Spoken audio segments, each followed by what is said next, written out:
sanguínea, então, seja uma veia periférica ou uma veia central. Isso é importante já a gente diferenciar, né? Então, vai ter indicação para nutrição enteral e existe aí uma nutrição específica para ser feita via venosa, são coisas diferentes, certo? E aí a gente tem, né, a RDC, principalmente todas as nossas atuações são baseadas em RDC, mas principalmente a terapia nutricional, né? Está muito correlacionada aí com a Anvisa, então esse controle rigoroso de todas as fórmulas, né, de todos os suplementos que são feitos, administrados nestes pacientes, seja via enteral ou parenteral. Qual é o objetivo clínico? Principalmente prevenir e tratar a desnutrição. Então, quando o paciente, por algum motivo, ele tem uma necessidade, né, de iniciar uma nutrição a mais, né? Nós temos a nossa nutrição fisiológica pelo trato gastrointestinal, cavidade oral, né? A gente se alimentando aí, cavidade oral, fazendo todo o nosso sistema fisiológico, mas por algum motivo, por alguma indicação clínica, esse paciente ele pode estar com esse trato, né, reduzido ou é, é, realmente, né, ineficiente por algumas condições clínicas, e a gente vai precisar associar essas nutrições para prevenir e tratar a desnutrição. Em outras situações, preparar esse paciente para algum tipo de procedimento, então às vezes ele vai fazer ali um procedimento cirúrgico, que precisa de um preparo específico, né? Então, muitas vezes pode iniciar ali uma dieta interal, principalmente interal, né? Ou ele está em alguma condição em que essa dieta interal vai trazer não seria um preparo para procedimento, mas uma melhor condição clínica dentro daquilo que ele está apresentando. Então, por exemplo, um paciente oncológico, né, que está tendo ali a sua função de trato gastrointestinal preservada, mas ele precisa melhorar, aumentar, né, esse aporte nutricional e manter a integridade da mucosa intestinal. Então, em algumas condições, é necessário aí manter a integridade dessa mucosa, e aí pode-se partir para a nutrição parenteral. Mas a gente vai discutir melhor esses objetivos, nessas indicações daqui a pouquinho. É extremamente importante a avaliação individualizada, por isso que lá no final a gente fala da equipe multiprofissional de terapia nutricional, porque, né, esse olhar individualizado, composta inclusive essa equipe por médico, por nutricionista, por enfermeiro, outros profissionais podem compor também, mas principalmente por esses três profissionais aí, eles vão atuar justamente nisso, né? De ter esse olhar individualizado em cima da demanda clínica, da indicação da necessidade desses pacientes, né? Com uma prescrição baseada em evidências, e é extremamente importante o monitoramento contínuo e possíveis ajustes, né? Dessa terapia nutricional ao longo do processo aí de internação desse paciente. Por que que ela é importante? Então, a gente percebe aí que de 30 a 50% dos pacientes hospitalizados apresentam um grau de desnutrição, né? Isso é extremamente importante. Então, o estresse metabólico, né, por estar ali internado, o próprio estresse também metabólico, por ter uma condição inflamatória ou infecciosa, né, naquele organismo, já aumenta o risco de mesmo paciente jovem, saudável, né, rígido, de apresentar algum grau de desnutrição durante um estado aí, né, um estágio de internação hospitalar. Então, isso é muito importante. E aí, às vezes, a gente vê assim, um paciente está em uso de uma dieta interal, e aí a gente, poxa, às vezes esse paciente não tinha nem indicação de primeiro, né? Ao primeiro olhar, de primeira avaliação, sem ler o prontuário, sem entender a indicação clínica para aquele paciente, né? Sem fazer os cálculos que o nutricionista vai fazer para tentar identificar ali um grau de desnutrição. Então, às vezes, esse paciente ele só complementa, né? Então, às vezes, ele está ali com a dieta via oral e complementa com a terapia nutricional, justamente porque ele já pode ter um grau de desnutrição, né? Até me lembrei falando disso, meu pai, uma época, ficou hospitalizado por alguns dias e depois ficou com a terapia em casa, né? Ele teve uma queda de altura, teve uma fratura em coluna, e aí ele começou a emagrecer, né? E meu pai é fortinho, obeso, ele começou a emagrecer, mas não era um emagrecimento, né? Era um processo de desnutrição. O músculo ali, pela diminuição da mobilidade, né? A mobilidade é a principal forma de manutenção do músculo. Então, pela diminuição da mobilidade, pela restrição ao leito, é um paciente jovem, né? Na época era mais jovem ainda, tem uns quase 10 anos aí. E apresentou esse processo de desnutrição, né? Mesmo indo para casa depois, mas a própria imobilidade, como eu falei, né? Então, isso é importante, esse olhar é importante, né? E nós, enfermeiros, que estamos o tempo inteiro cuidando desse paciente, a gente já consegue observar, olha, aquele paciente está tendo uma perda global, né? De peso, mas às vezes não é a massa, não é a gordura, mas pode ser ali uma perda de proteína, que geralmente é o primeiro tecido a ser degradado, né? É a proteína, justamente pela imobilidade, pelo estresse metabólico. Então, muitas vezes é necessário acrescentar, né, ou modificar a dieta do paciente de uma via oral para uma terapia nutricional por conta disso. Além disso, né, nós temos aí 2 a 3 vezes maior risco de complicações infecciosas, né, nesses pacientes, e aí isso é importante até para definir qual a via de nutrição, né, a depender da indicação para o paciente. E nós temos aí cerca de 45% de aumento do tempo de internação hospitalar se esse paciente ele evolui desnutrido, né? Então, com a patologia dele de base, com o que ele internou ali, né? Sei lá, uma condição prévia, um AVC, um infarto, e ele começa a desnutrir, né? Ele vai ter um aumento aí da sua internação hospitalar, em cerca de 45% de tempo a mais, né? Então, realmente, isso aumenta o risco de infecção, aumenta mais tempo o paciente exposto ali, né, ao ambiente hospitalar, que é completamente diferente do ambiente domiciliar. Então, por isso é importante a terapia nutricional adequada, né, para reduzir complicação, tempo de internação e reduzir mortalidade. A identificação precoce desse risco nutricional vai ser fundamental, né, para o início oportuno dessa intervenção. Então, quanto mais precoce essa intervenção de terapia nutricional é instalada em um paciente que necessita, que demanda, menor risco, né, de complicações e de agravar esse paciente, de aumentar o tempo de internação, de hospitalização e mortalidade também, né? A triagem e a avaliação nutricional é importante, né? Então, como eu falei, não somos nós quem vamos fazer a avaliação nutricional. Então, assim, como eu trouxe aqui exemplo de algumas ferramentas de triagem, né, validadas, não somos nós quem aplicamos, né? Essas ferramentas aí vai para o profissional nutricionista, né, específico da área, que é obrigatório ter no ambiente hospitalar, para avaliar esse paciente, mas somos nós quem fazemos essa identificação, muitas vezes, do risco, né? Às vezes o paciente admitiu ali à noite, não tem um nutricionista de plantão, e no outro dia de manhã a gente já avalia, ó, Nutri, tem um paciente que já tem assim, um AVC, tá com uma dislalia, uma disfagia, dá uma olhada logo para ver se vai liberar, se vai passar uma sonda, né? Para iniciar uma dieta. Então, esse olhar clínico parte muitas vezes do enfermeiro e precisa partir, né? Claro que o nutricionista vai passar avaliando ali todo mundo, mas precisa partir realmente de quem está acompanhando esse paciente o tempo inteiro, né? Ou o contrário, é um paciente que está ali já há muitos dias internado e começa a não aceitar a dieta. E isso é muito importante. Isso é um registro que é da enfermagem, né? E aí, isso é da clínica mesmo, né? Do dia a dia. Os nutricionistas vão muito lá para as evoluções da equipe de enfermagem olhar, aceitou a dieta, aceitou parcialmente, não aceitou, né? Aceitou a dieta sólida ou não aceitou a pastosa.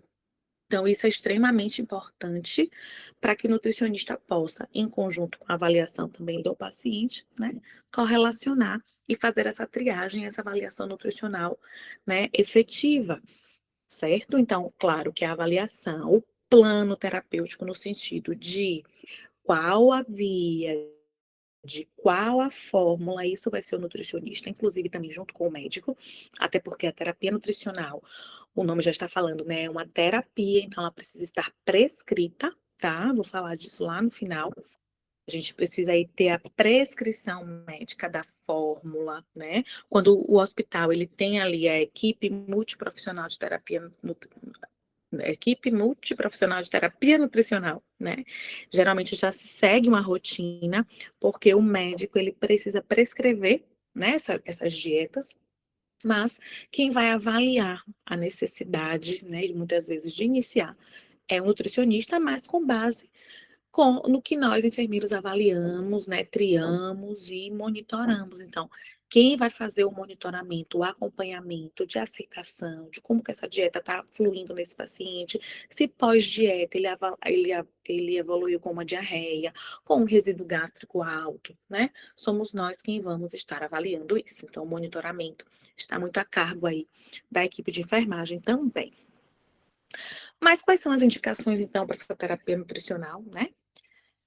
Em se falando de enteral. Enteral é quando a gente vai estar utilizando o trato gastrointestinal, mas através de um dispositivo, né? Que a gente vai ver daqui a pouquinho quais são. Quem já teve semiotécnica aí já discutiu um pouco desses principais dispositivos, né? Mas o paciente que tem uma disfagia grave, então a dificuldade para deglutir, né? Paciente que pode ter alguma alteração neurológica, muitas vezes por conta de um AVC, que a gente já viu lá em clínica médica, né? Uma lesão neurológica grave, e aí esse paciente ele evolui com uma disfagia, uma lesão do nervo craniano, né? Com a dificuldade de deglutir. Então, isso é uma indicação para iniciar uma terapia nutricional enteral. Pacientes com cânceres de cabeça e pescoço, que tem ali algo obstruindo, dificultando a passagem do bolo alimentar pelo trato fisiológico, né? Boca, cavidade oral, esôfago é uma indicação, né? Outras doenças degenerativas, esclerose lateral amiotrófica, né? Esclerose múltipla, algumas doenças neurodegenerativas têm indicação também. Queimaduras extensas, né? Então, assim, queimadura extensa, não só queimadura de face, né? Que impede, ou queimadura de trato respiratório, que acaba também lesionando ali, né? Trato digestório, esôfago, pela inalação da fumaça, do vapor quente.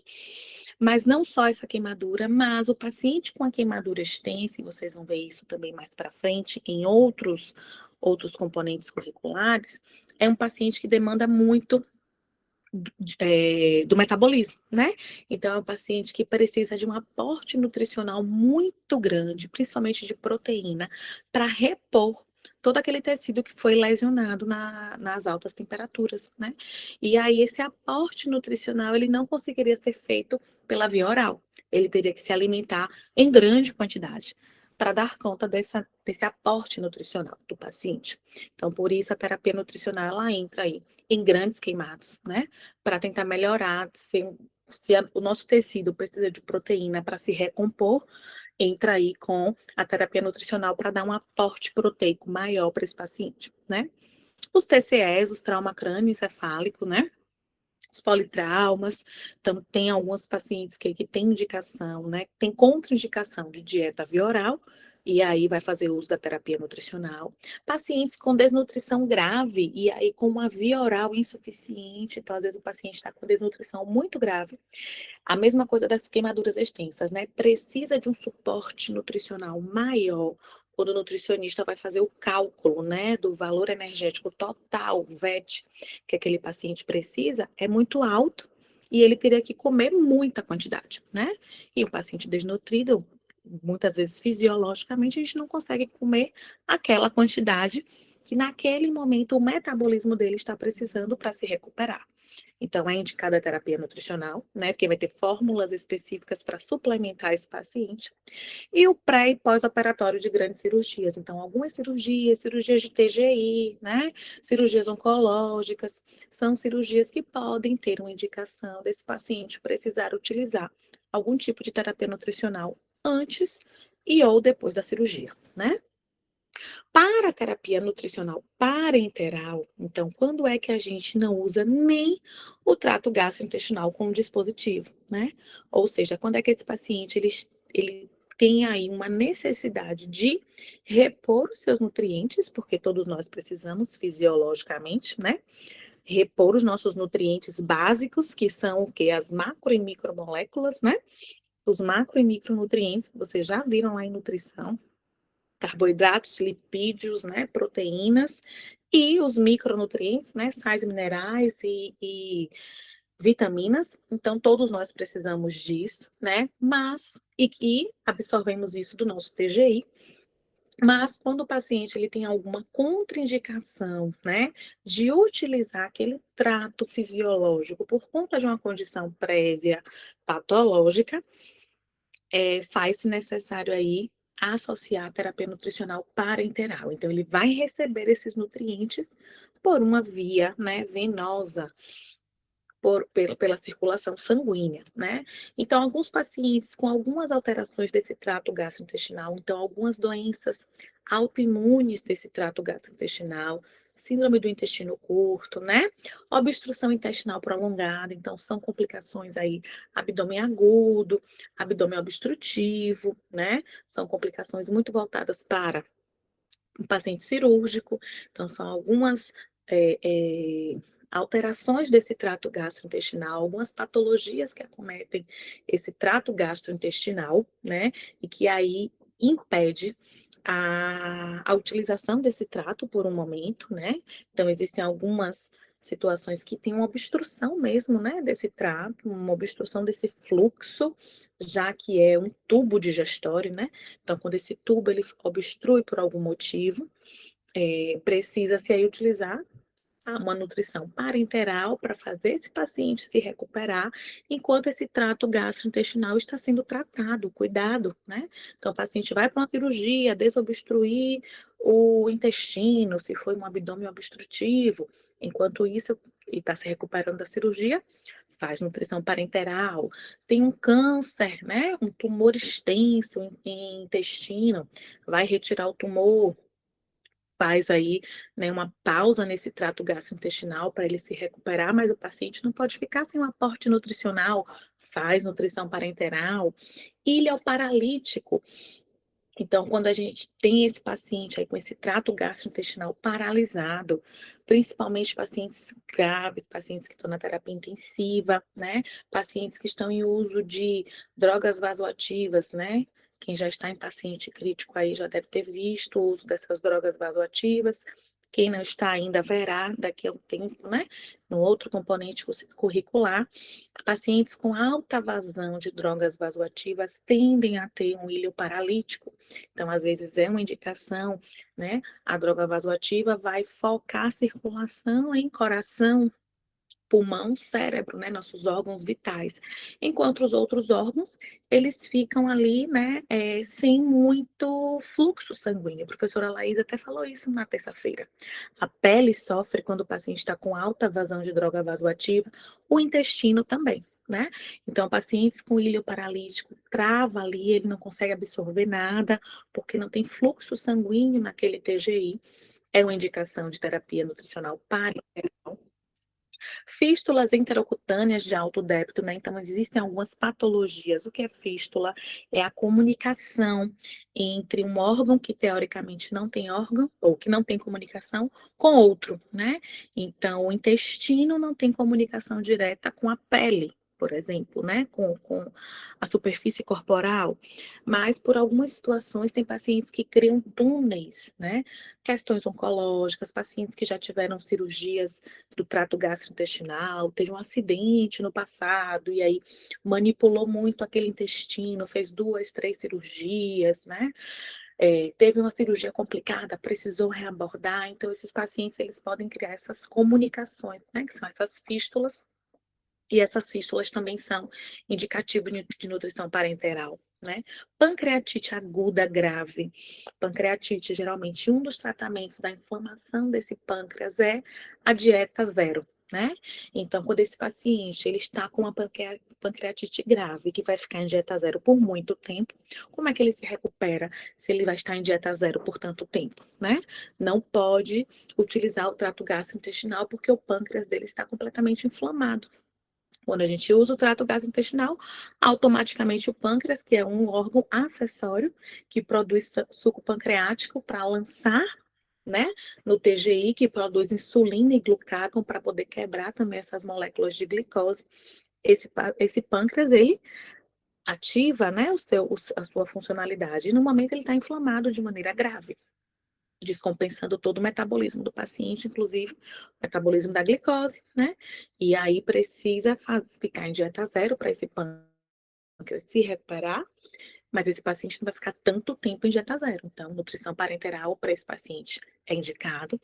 Quando tem uma falência intestinal por algum motivo, também por alguma condição prévia, alguma situação, né, oncológico, trauma abdominal, né? Então, alguns acidentes com trauma abdominal, ou a própria intolerância à via enteral. Então, algumas patologias, né? Como eu falei no início do intestino curto, patologias muitas vezes doenças autoimunes, né? Doenças degenerativas, que por algum motivo esse paciente tem ali algum grau, né, de intolerância, precisa iniciar a terapia parenteral, certo? Então, essas são as principais indicações para uma via enteral ou uma via parenteral. Vamos falar um pouco da nutrição enteral, né? A imagem aí, inclusive, já mostra um pouquinho isso, eu vou falar disso já já, né? Desses cuidados. Mas a nutrição enteral vai ser, então, a administração de nutrientes pelo trato gastrointestinal. Então, esse paciente, ele continua utilizando a sua via, né, a nossa via fisiológica, o TGI, o trato gastrointestinal. Porém, não mais se alimentando pela cavidade oral, né, comendo, deglutindo o alimento e o alimento em sua forma básica elementar, né? Então ele não vai mais ali comer um pão pela via oral, pela cavidade oral, né? Ele vai precisar de um dispositivo instalado em alguma parte desse TGI e não vai mais comer o pão, né? Ele vai agora comer uma fórmula que contém os nutrientes que teria ali no pão. Então, se ele precisa de carboidrato, que é o principal nutriente do pão, né? E todos nós precisamos, são a nossa base, né? Carboidrato, proteínas, lipídios, sais minerais e vitaminas. Então, todo mundo precisa disso para ter um bom metabolismo. Vai ser reposto, mas agora por um dispositivo associado a algum órgão desse TGI, né? Os órgãos digestórios e de absorção, né? Então, a gente precisa aí utilizar um órgão que vai fazer a digestão ou a absorção dessa fórmula. Quais são esses órgãos? Estômago e intestino delgado, né? São os nossos órgãos de digestão e absorção. Não faz sentido colocar uma dieta em um intestino grosso, não é órgão de absorção de nutrientes, é órgão de reabsorção de água e ele absorve um grau ali de vitaminas, né? Mas a absorção de carboidratos, lipídios, proteínas, intestino delgado. Então a gente precisa aí ter algum dispositivo ou no estômago ou no intestino delgado para absorver essas fórmulas. Quando a gente vai ter lá o dispositivo no estômago, né? Sendo que ele vai ser posicionado aonde, né? Introduzido aonde? Nariz, naso de nariz, então nasogástrico, gástrico de estômago. Então, as nossas sondas nasogástricas, né? Vão aí de nariz e chegam lá no estômago do paciente, certo? É uma sonda curta, né? Existem alguns o próprio. Eita, me fugiu a palavra, não é equipamento, não. O próprio material, né? O próprio dispositivo ali, o próprio material específico para a sondagem nasogástrica. Nós temos a sonda nasoenteral, né? Entérica, e essas são as siglas padronizadas mesmo, né? Sonda nasogástrica, sonda nasoenteral, né? A sonda pelo nariz, então a nasoentérica, naso de nariz, então ela vai, né, introduzida no nariz e chega lá na altura do duodeno ou jejum. Então, duodeno e jejum é aquela porção inicial do intestino delgado, certo? Então, nasoentérica, entérico, porque vai chegar lá no intestino delgado, né? São mais indicadas entre as sondas naso, né, a mais indicada para alimentação pelo menor risco de broncoaspiração. Então, essa dieta, ela passa pelo estômago, né? Essa sonda passa pelo estômago e essa dieta que vai ser administrada vai cair lá direto no duodeno ou jejuno, então lá no intestino delgado, já para absorção, né? Quebra de algumas moléculas em partículas menores e absorção, certo? Além das sondas naso, né? Nós temos as ostomias, que são as construções de um ostoma, né? Então, ostoma é aquela comunicação com o exterior de um órgão que não tem, né? Então, o estômago, gastro de estômago, né? O estômago, ele não tem comunicação com o meio exterior. Então, essa comunicação ela vai ser feita como? Em centro cirúrgico, por um cirurgião, constrói um estoma ou ostoma, né? É a mesma nomenclatura. No dispositivo, a gente chama de ostoma. Então, gastrostomia. Então, a construção de uma ostomia no estômago, gastrostomia, ou a construção de uma ostomia no jejuno. Então, jejunostomia, certo? Então, esse paciente não vai utilizar a sonda, vai ser feito, construído por um cirurgião em centro cirúrgico, uma ostomia, um orifício, né? Nesse estômago ou nesse intestino delgado para a absorção dessa dieta, com dispositivos específicos, né? E quando é que é utilizada, então? Quando que se utiliza, então, sonda e quando que se utiliza ostoma, né? As sondas, elas são de curta duração, mas de um manuseio mais simples, mais fácil, né? De um custo mais acessível. Enquanto que as ostomias, como eu falei, precisa de um cirurgião para construir essa ostoma, não somos nós enfermeiros que fazemos esse procedimento, né? Precisa de um cirurgião para fazer, mas geralmente é indicado quando esse paciente ele vai ficar muito tempo aí fazendo uso dessa dieta. Então, pacientes com doenças neurodegenerativas, pacientes pós-quadro de AVC, com AVC extenso, que lesiona ali de maneira extensa aquele nervo, né? O paciente tem uma lesão neurológica importante e vai para casa com essa necessidade de continuar fazendo uso da terapia interal, é muito mais indicado uma ostomia, porque, né, é algo que acaba sendo mais confortável para o paciente em comparação a estar ali com um dispositivo no nariz, né? O risco de sair do local, né? Perder essa sondagem é mais rápido, é mais fácil, né? Do que uma ostomia quando esse paciente vai para casa, principalmente, certo? E entre gastro e jejuno, né? A jejunostomia, ela acaba tendo aí, na verdade, uma diferença por conta da alimentação, né? Então, do manuseio, da manipulação dessa dieta, né? E aí esses pacientes, eles saem com orientação do nutricionista, com orientação da equipe multiprofissional de como manusear, ou a sonda nasointeral, se ele for para casa com a sonda nasointeral, que é muito comum também, né? Ou a ostomia, se ele for para casa com ostomia, certo? Mas geralmente, quando esse paciente ele vai ficar aí pelo resto da vida, vamos dizer assim, utilizando uma ostomia, é muito mais comum a jejunostomia, né? Até porque a gastrostomia tem o suco gástrico. Então, o risco de começar a ter lesão periborda, olha a parte aí de lesão de pele, né? Então, a gente começa a apresentar ali lesão ao redor daquela ostomia, justamente pelo efluxo, né? Do suco gástrico, principalmente, que é muito mais ácido do que o suco entérico, né? Então, geralmente, a gastrostomia e a jejunostomia para pacientes crônicos, cronificados, que precisarão utilizar esse dispositivo aí por muito tempo, acaba sendo mais escolhida a jejunostomia. Mas eu vou mostrar para vocês aqui daqui a pouquinho as imagens, né?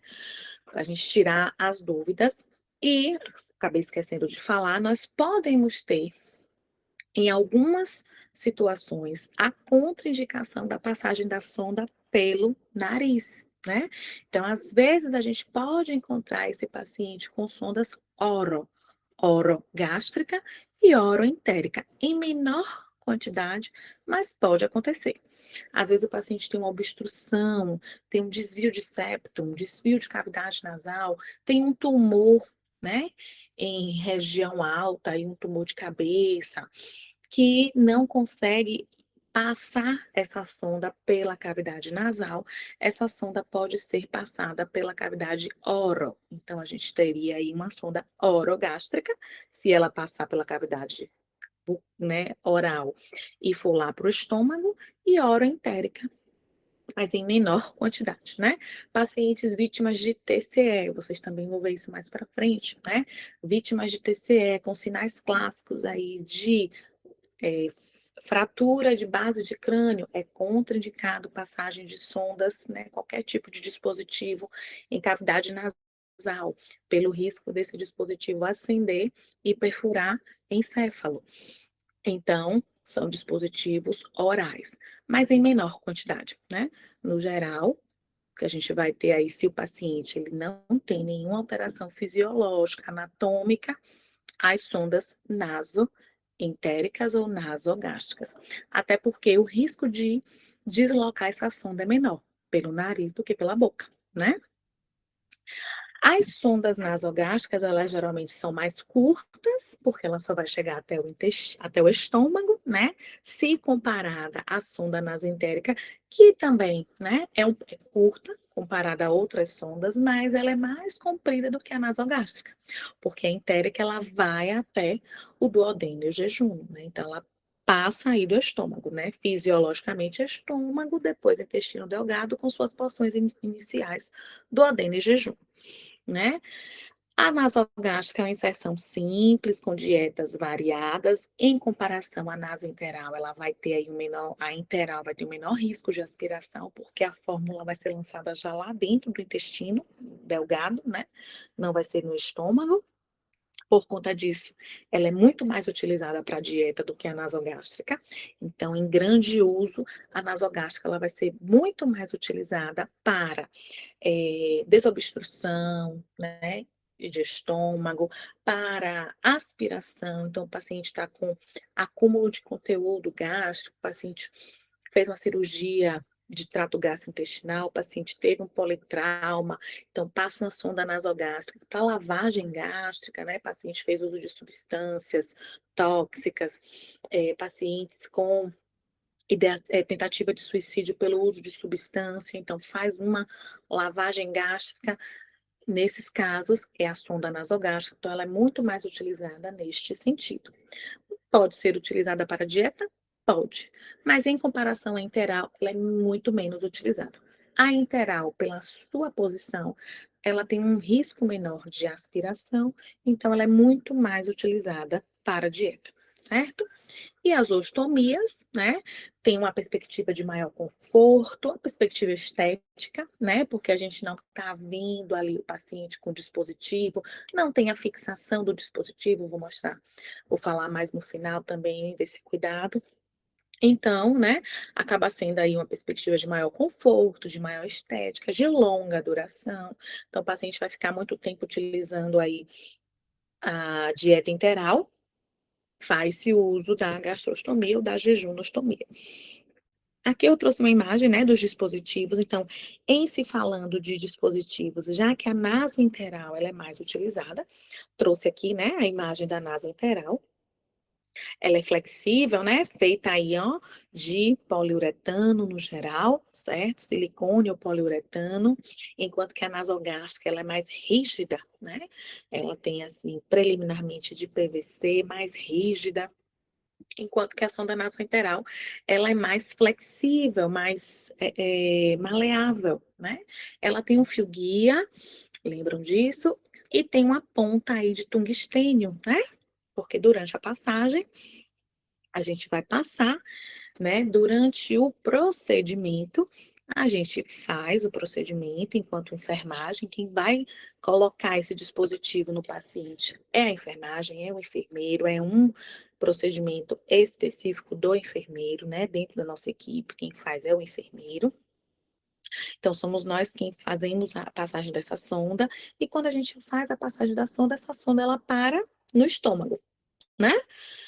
Dificilmente a gente consegue já diretamente passar essa sonda e ela já migrar diretamente para o intestino, porção ali de duodeno jejum. Por isso que precisa aí da ponta, né? O mousezinho aqui, peraí. Da ponta aí metálica, essa ponta de tungstênio que tem as bolinhas ali, né, de aço, para a gente ter o quê? Pela gravidade, na verdade, pelo peristaltismo, né, com os movimentos peristálticos, essa pontinha mais pesada vai migrando.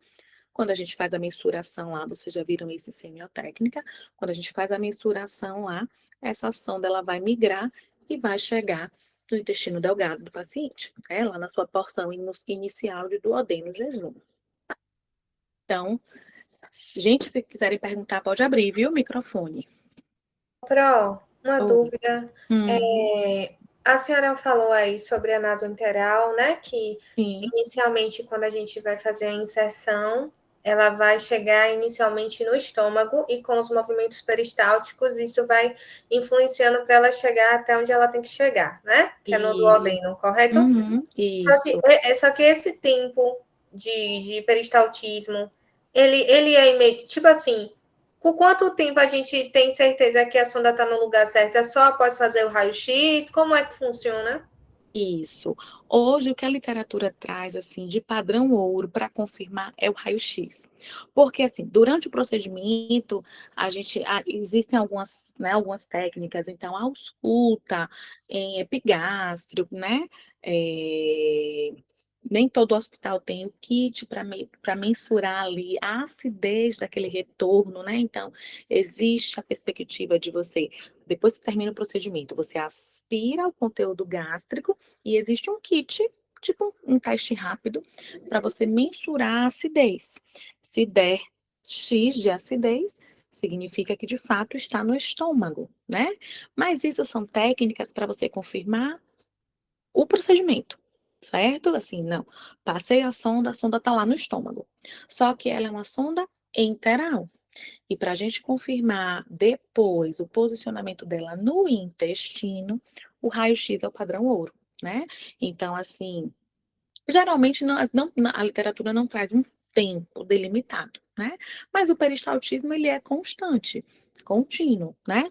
Óbvio que em alguns momentos mais, então, quando a gente está ali chegando no nosso horário fisiológico de se alimentar, aumenta esse peristaltismo, mas ele é constante.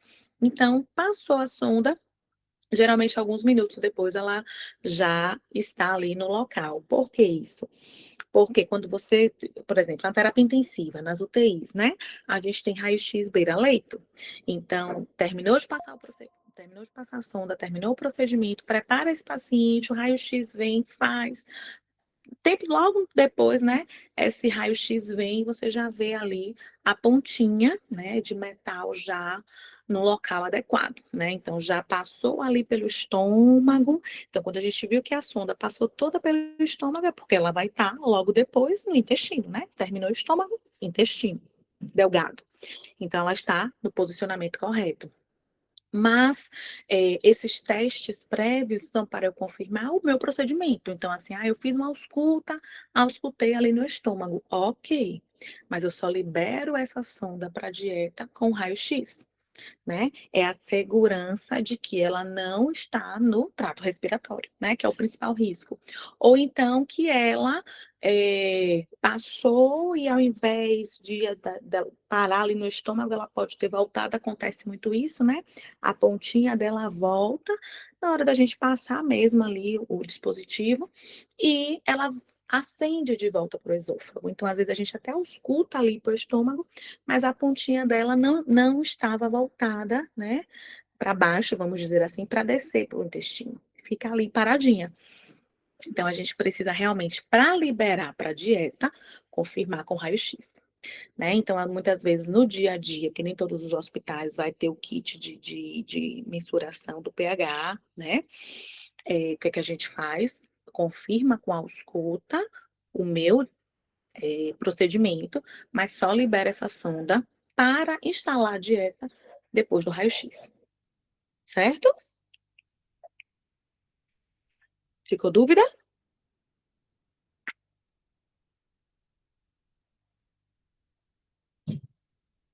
Ok, gente? Posso seguir? Acho que posso, né? Ok, professora. Em relação às ostomias, né, o que é que a gente tem aí? Então, a gente tem diversos tipos de dispositivos, né? Diversos, temos principalmente 3 aí. Nós temos o Bottom, né, que esteticamente ele é um dos mais utilizados, muito utilizado para pediatria, né? Porque eu acho que eu tenho uma imagem, gente, espera aí. Aqui, antes da gente voltar lá, né? Aqui. Esse é um Bottom, né? Em que ele é colocado, vocês percebem que fica para fora somente, né? Esse cliquezinho, e aí a gente pode depois acoplar ali a sonda para fazer a dieta e depois retira. Então, para pediatria, para pacientes que vão utilizar esse dispositivo aí para o resto da vida, né? É mais fácil o bottom, porque é mais fácil o manuseio, não fica nenhum tipo de dispositivo para fora, né? Aqui na sonda, para gastrostomia, ele parece o bottomzinho, mas essa sondinha ela fica constantemente aí. No bottom, não. No bottom a gente coloca e retira, né? Coloca e retira. No horário da dieta, vai lá, coloca e retira, né? Diferente da sonda que fica constantemente esse dispositivo aí exteriorizado. Na jejunostomia da mesma forma, certo? Mas independente do dispositivo, todos eles são instalados em centro cirúrgico pelo cirurgião, tá? Então é um procedimento cirúrgico porque vai ter que abrir ali, né, fazer um orifício naquele estômago ou naquele intestino, que são órgãos que não têm essa comunicação com o exterior, né? Então isso é uma ostomia e isso é feito em centro cirúrgico. E aí, quem vai definir, o paciente vai usar uma gastrostomia, um bottom. O paciente vai usar uma jejunostomia, vamos colocar a sonda de jejum. Quem vai fazer isso é o cirurgião, certo? Quem vai definir isso, junto com a equipe de terapia nutricional, certo? Então, qual a indicação clínica do meu paciente e o que é que nós temos aí de dispositivos, né, disponíveis. Aqui na classificação das fórmulas, gente, eu trouxe a título de conhecimento, né? Assim, não é um saber, não é um fazer da enfermagem, né? Mas é importante a gente saber que existem diversos tipos de fórmulas, né? Então, a gente tem as fórmulas aí que tem os nutrientes intactos. Ou seja, tem a proteína, tem o carboidrato, tem o lipídio, né? Só que essa proteína, por exemplo, ela é quebrada em quê? A porção final da proteína é um aminoácido. Ou seja, quando o nutricionista escolhe uma dieta polimérica, é um paciente que tem um TGI funcionante. É um paciente que ele consegue receber aquela proteína e consegue quebrar aquela proteína, né? O intestino dele ainda vai quebrar para absorver a porção final, que é o aminoácido. Diferente, por exemplo, das monoméricas, em que o paciente ele já recebe ali o aminoácido, a porção final. Ou seja, ele está, né, o seu trato gastrointestinal está tão debilitado que não consegue nem quebrar essa proteína. Ou o seu metabolismo como inteiro está tão debilitado que ele não tem habilidade ali, né? Não é ele, mas o trato gastrointestinal não tem habilidade ali naquele momento de quebrar essa proteína. Então, ele precisa receber a porção final, né, que já é a porção de absorção, que é o aminoácido. Isso é muito mais caro, né? Então é um alto custo, geralmente são pacientes muito mais graves que recebem, né, essas dietas. As oligoméricas, elas é uma porção intermediária, então não é a proteína, não é o aminoácido, mas é uma porção ali, como é que chama? É a versão preliminar do aminoácido antes de quebrar na porção final, que é o aminoácidos, que são os peptídeos, né? Dentre outros, né? Então, assim, a porção intermediária do lipídio, do carboidrato, mas quem vai definir isso? O nutricionista, né? Mas é importante a gente saber que existem fórmulas diferentes, bem como existem as fórmulas especializadas, né? E esse aqui é bem fácil, geralmente a gente vê lá no frasco da fórmula, né? Não são todas também que tem, depende muito da marca, né? Existem diversas marcas. A gente tem fórmula aí da Fresenius, da própria Nestlé, né? Existem diversas fórmulas, existem diversas marcas Ai, gente, esqueci o nome agora. Gente, me fugiu o nome completamente da outra marca, Nestlé, Fresenius. Aqui é da Danone, gente. Esqueci o nome. né? Mas existem diversas fórmulas. Então, cada fórmula, né? Cada marca de fórmula vai ter aí as suas especializadas, as suas poliméricas, oligoméricas, monoméricas, mas é importante a gente saber, né? Que existem fórmulas específicas, porque se o meu paciente ele é nefropata, ele não vai receber uma mesma dieta de um paciente diabético, né? De um paciente que naquele momento está um grande queimado. Um grande queimado precisa de uma outra fórmula completamente diferente de um nefropata. Então, as fórmulas, elas são específicas para as indicações de cada tipo de paciente, né? Então, não é tudo a mesma coisa. Tem fórmulas mais ricas em fibras, então o paciente começou a obstipar, o nutricionista vai e troca a fórmula, né? Tem fórmulas mais ricas em gorduras, então cada fórmula ela tem uma composição específica, certo? Então, aqui, né, só para a gente fazer o comparativo, eu trouxe as imagens aí para a gente ver mesmo. As sondas naso, né? Botei aqui interal, mas pela imagem, essa inclusive está parecendo uma gástrica, né? A gente percebe pela cor, né? Geralmente a interal ela é mais opaca, ela é mais branca, leitosa, mas, né, é uma naso para a gente perceber que está aí no nariz com a fixação, né? E essa fixação aí, a fixação desse dispositivo na narina do paciente, né? É um cuidado que é da enfermagem. Então, todos os dias a gente precisa trocar essa fixação. Falo isso daqui a pouquinho lá no final, tá? Aqui é uma ostomia, certo? Aqui, pela imagem, muito mais uma gastrostomia, né? Então, no estômago. Quando a gente vê ela mais aqui próxima da cicatriz umbilical, tá mais para jejum, ostomia, pela posição anatômica mesmo, né? E aí a gente tem todos os cuidados também de manutenção, inclusive, dessa pele aqui ao redor. Isso a gente chama de periestoma, né? O que está ali ao redor. Como a gente tem cuidado lá com as bordas, com as peribordas da lesão de pele. A gente mantém cuidados aqui também com esse periestoma, principalmente se for gastro, né? Porque pode ter fluxo de resíduo gástrico mesmo e lesionar essa pele desse paciente. É muito comum o paciente evoluir com lesão de pele aqui, né? Então a gente precisa cuidar dessa pele. Existem alguns.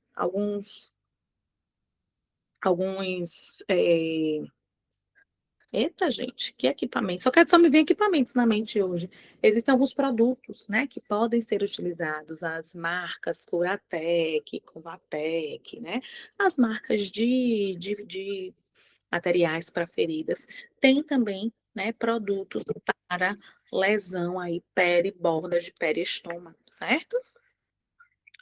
Ai, gente, achei que alguém tinha pedido para entrar aqui. Fez o barulhinho de que alguém tinha pedido para entrar. Se pedir novamente, eu volto já. Aqui os tipos de dieta. Então, assim, o nosso paciente está lá com uma sonda nasointeral, né? Então, quais são os tipos de dieta que a gente tem? Aqui a Fresobin, tá vendo? Fresobin, o saquinho. Aqui é um sistema fechado. Por que sistema fechado? Porque a gente vai receber essa fórmula desse jeito, né?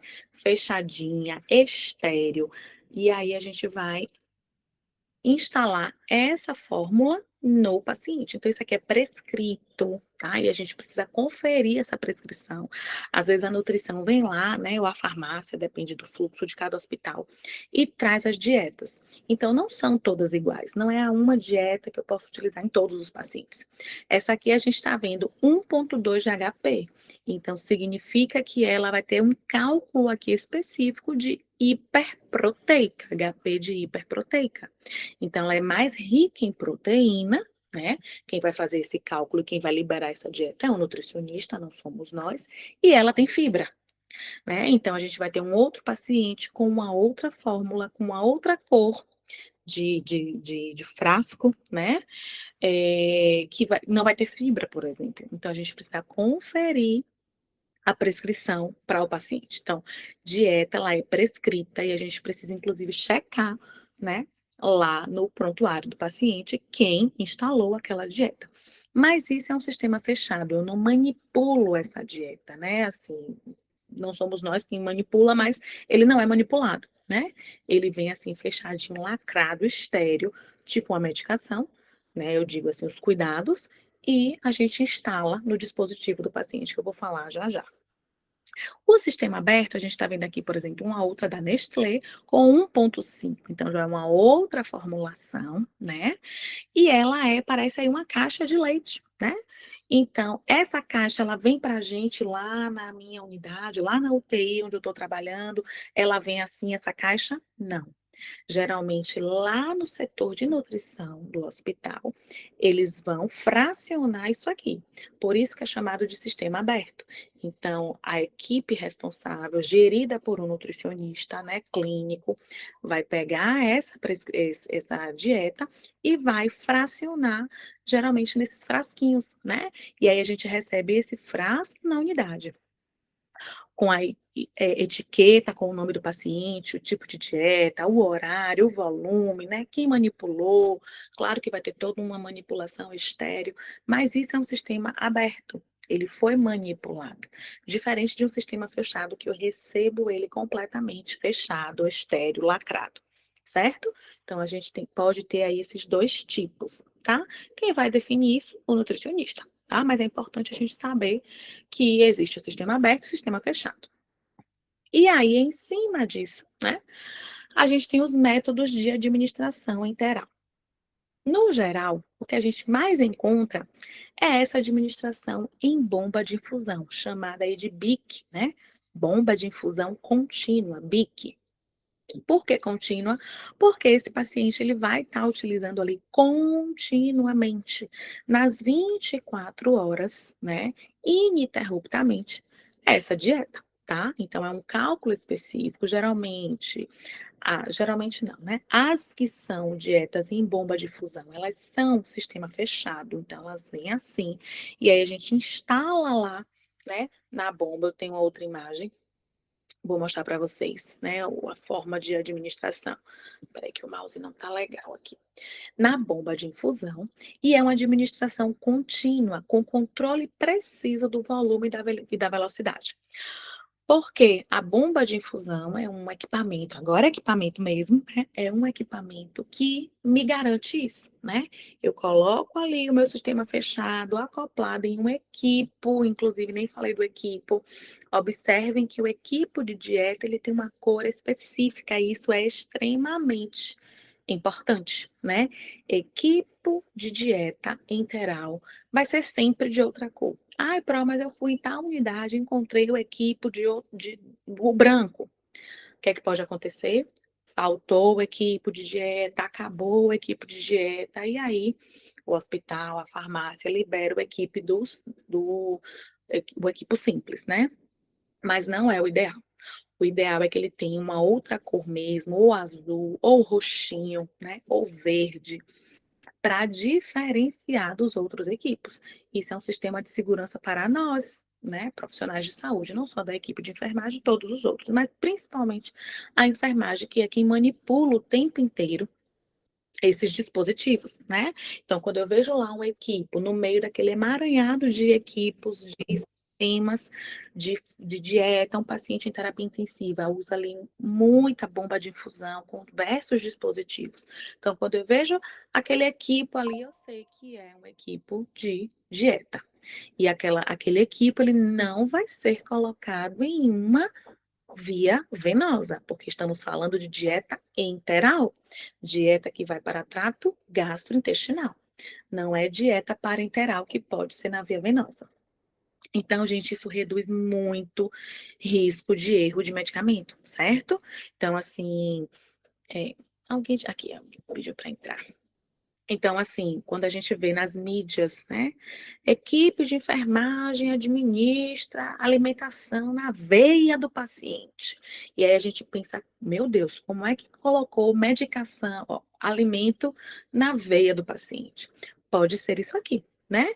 Pode ser uma equipe que é da mesma cor dos medicamentos, quando mistura ali aquela árvore de bomba, né? Se você não segue o fluxo daquele equipe para ver onde é que aquele equipe está instalado, ele pode estar lá, instalado em um acesso periférico ou central, fluindo a dieta do paciente. Claro, uma complicação grave, um risco de uma embolia aí, né? E esse paciente evolui a óbito rapidamente, porque essa dieta ela não foi feita para ser administrada venosa, ela é interal, ela ainda precisa ser quebrada, ainda que seja monomérica, que tem ali já o aminoácido para ser absorvido, ainda assim, aonde ela está, o meio em que esse aminoácido está diluído não é um meio para interal, é um meio para dieta interal. Então, isso já é um bloqueio, já é uma barreira de proteção. Opa, equipe colorido, azul ou verde ou lilazinho, dieta, né? Então, isso já é uma barreira de proteção para o paciente e para o profissional, certo? Então, em bomba de infusão, a gente vai lá pegar a nossa dieta, sistema fechado, né? De maneira estéreo, estéreo não, asséptica, limpa. Por que não é? Porque esta nutrição interal não é estéreo, porque o nosso TGI não é estéreo. A gente tem ali uma flora, óbvio que a gente não vai levar contaminação para esse paciente, né? Mas a gente vai fazer uma técnica limpa, uma técnica asséptica, mas não precisa ser uma técnica estéril. Por isso que na hora de passar a sonda nasointeral, você não precisa de uma luva estéril, uma luva de procedimento é suficiente, mas é um procedimento limpo, certo? E da mesma forma, na hora de conectar ali, né, a nossa dieta no equipo. E ele vai correr, então, continuamente, né? Nas 24 horas para este paciente. Esse cálculo, então, quantos que vai correr na bomba de infusão? Para esse paciente, o nutricionista faz o cálculo, o médico da equipe de terapia nutricional faz o cálculo. Se não tem terapia nutricional no hospital, o próprio médico diarista que avalia aquele paciente todos os dias faz o cálculo e vai dar lá tantos volume por hora para aquele paciente. Então, geralmente é uma dieta, né, que corre ali nas 24 horas, que vai ter X, né, sei lá, 30, 40, 50 ml hora. Significa que em uma hora ele vai receber 50 ml daquela dieta, certo? E ele fica continuamente ali recebendo, exceto quando a gente vai fazer a manipulação daquele paciente no banho, né? Virar aquele paciente, fazer uma troca de fralda, fazer uma higiene no paciente. Então, em alguns momentos, a gente pode dar uma pausa nessa bomba para ela parar de infundir, até para não correr nenhum risco de dessa sonda sair do lugar, ser mobilizada durante ali, né, a manipulação do paciente e essa dieta cair, então, né, em outra via. Mas, no geral, né, tirando os momentos de banho, de troca, de higiene do paciente, ele usa ali continuamente nas 24 horas a dieta, certo? Isso em bomba de infusão, né? Continuamente, em BIC. Pode perguntar, gente. Pode abrir Professor, o microfone. em relação à broncoaspiração, dizem que Sim. quem usa a sonda, né, nasointeral tem maior predisposição a broncoaspirar, é verdade? Tem um risco associado, né? Porque assim, a sonda, a gente vai, por isso que é um cuidado da enfermagem, a fixação está adequada, né? A fixação dessa sonda está adequada. E medir resíduo gástrico. Lá nos cuidados eu falo sobre isso. Medir resíduo gástrico é importante também porque a gente vê ali se houve algum retorno de dieta para o estômago, né? Isso é importante. Mas, no geral, em relação à gástrica para interal, a interal tem um risco muito menor, certo? De broncoaspiração. Por isso que ela é muito mais utilizada no dia a dia, na prática clínica para dieta, é muito mais a interal do que a gástrica, justamente pelo risco, né? Nem se compara uma sonda que está ali no estômago comparada a uma sonda que já passou pelo estômago e está lá dentro do intestino. Mas se esse paciente é um paciente que está agitado, é um paciente que se mobiliza muito no leito, que essa sonda exterioriza, e acontece, né? Acontece, pode acontecer aí dessa sonda sair do lugar, dessa sonda exteriorizar, se é um paciente que, como eu falei, que está muito agitado, ou na manipulação desse paciente. Estou ali dando banho, quando eu virei o paciente para o outro lado, a sonda prendeu ali no leito, enfim, no suporte, saiu do lugar, né? Então, toda vez que a gente está na dúvida se essa sonda saiu do lugar, se essa sonda mobilizou, se quando eu fui fazer a troca da fixação, essa sonda exteriorizou, né? É importante a gente fazer o raio-x. Então, assim, geralmente, também nas UTIs, o paciente ele tem uma rotina de raio-x. Então, às vezes, faz raio-x todo dia, né? E a depender da patologia do paciente, faz mais de um raio-x no dia. Então, nesse raio-x, raio-x de tórax, né? Nesse raio-x, a gente consegue confirmar o posicionamento da sonda. Então, assim, mobilizei o paciente, a sonda saiu do lugar. Estou na dúvida agora se ela realmente está no intestino ou não. O que é que eu faço? Raio-x. Por isso que o raio-x é o padrão ouro para confirmar o posicionamento da sonda.